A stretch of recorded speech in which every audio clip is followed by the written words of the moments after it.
to a report from the Florida Times Union. City Council President Sam Newby will assume the role of acting president while Hazouri undergoes recovery and rehabilitation.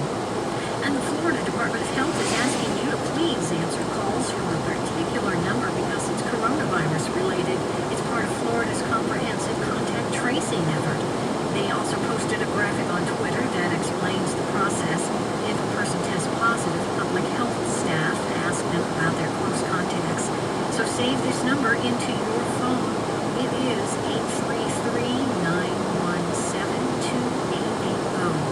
Again, that's 833-917-2880. Get a phone call from it. The person likely wants you to know you may have been exposed to COVID-19.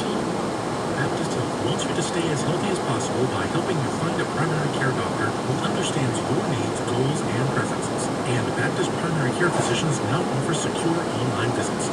More at 904-202-4YOU. Quadrant Information Security provides companies with visibility into malicious activity by using SIG.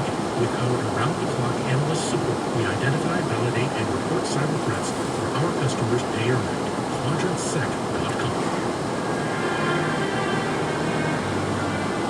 It's 80 degrees in Jacksonville, humid, and we expect to get to the low 90s today.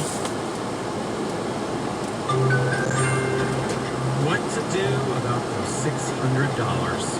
Marketplace Morning Report is supported by Progressive Insurance, comparing car insurance rates from multiple insurers so shoppers can evaluate options in one place. Now that's Progressive.